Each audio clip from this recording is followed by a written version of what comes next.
দেখুন ফেসবুকে একটা ভাইরাল পোস্টের কমেন্টে যাই। কমেন্টে যাওয়ার সাথে, সাথে এখানে যারা কমেন্ট করছে তাদের নামের পাশে কিন্তু একটা ফলো বাটন আছে।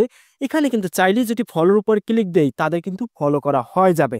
এবং যদি আপনিও এরকমের কমেন্ট করেন, কমেন্টের পর কারো কাছে যদি এরকমের ফলো বাটন লেখা আসে, ভুলে যদি একটা ক্লিক পড়ে যায় তাহলেও কিন্তু আপনাকে ফলো হয়ে যাবে। তো আজকের ভিডিওতে আমি আপনাদের দেখাবো কিভাবে এরকমের আপনাদের নামের পাশে কমেন্ট সেকশনে আপনারা ফলো বাটন এড করবেন। ফলো বাটন এড করার জন্য আমি সরাসরি ফেসবুকে চলে যাব। এখানে থ্রি ডট উপরে ক্লিক দেব, এখানে চলে যাব প্রোফাইলে। এখানে অবশ্যই আমাদের প্রোফাইলটা প্রফেশনাল মোড অন থাকতে হবে এবং আমাদের প্রোফাইল আনলক থাকতে হবে।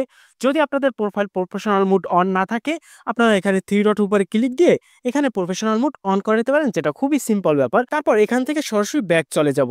ব্যাক দিয়ে এখান থেকে আমি নিচে চলে যাব। এখানে যে সেটিং আছে এখানে ক্লিক দেব। তো এখান থেকে নিচে চলে যাব। নিচে দেখুন এখানে একটা সেটিং আছে, how people find and contact you.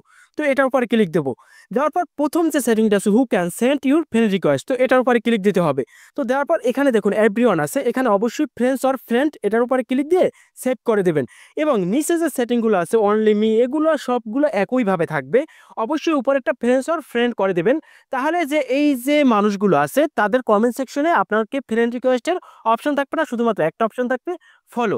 তো অবশ্যই এটা করবেন। তো এখন আমাদের এখান থেকে বের হয়ে যেতে হবে এবং আমাদের আরো একটু সেটিং এর কাজ আছে। তো ব্যাক দেওয়ার পর এখান থেকে আমাদের নিচে দেখুন আরেকটা সেটিং আছে, ফলো অ্যান্ড পাবলিক কন্টেন্ট। তো এটার উপরে ক্লিক দেবো। এখানে যে সেটিং গুলো এগুলো আপনারা চাইলে কিন্তু প্রত্যেকটা পাবলিক রাখতে পারেন, এতে কোনো প্রভাব আপনার পড়বে না। কিন্তু আপনি এখানে যে উপরের যে দুইটা আছে এই দুইটা অবশ্যই পাবলিক রাখবেন। দেখুন এখানে একটা সেটিং আছে, who can set the people page and list your follow. তো এটা অবশ্যই আপনারা চাইলে অনলি মি করে রাখতে পারেন, কেননা আপনি কোন পেজ ফলো করছেন আপনার ফ্রেন্ডগুলো চাইলে কিন্তু সবাই দেখতে পারবে যদি এটা পাবলিক করে রাখেন। তো এটা আমি অনলি মি করে রাখছি, আগেই করা ছিল আমার।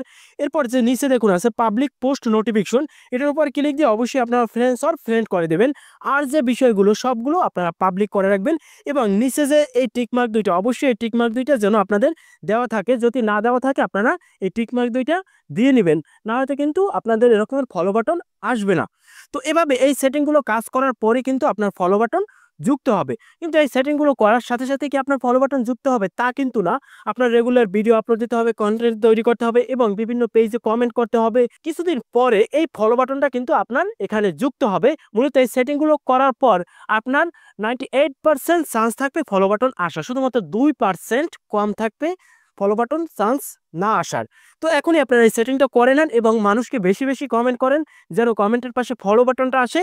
এবং আপনার কমেন্টটা যদি সুন্দর হয় তাহলে আপনার মানুষ কিন্তু এমনিতেই ফলো করবে এবং দ্রুত আপনার ফলোয়ার বৃদ্ধি পাবে। তো আজকে ভিডিওটা এই পর্যন্ত। এই বিষয়ে যদি আপনাদের কোনো প্রশ্ন থাকে তো অবশ্যই আমাকে কমেন্ট সেকশনে প্রশ্ন করবেন এবং আমাদের সাথে কথা বলতে চাইলে অবশ্যই আমাদের ফেসবুক পেজে গিয়ে সরাসরি মেসেজ দেবেন এবং আমাদের ফেসবুক পেজটা অবশ্যই ফলো করে রাখবেন।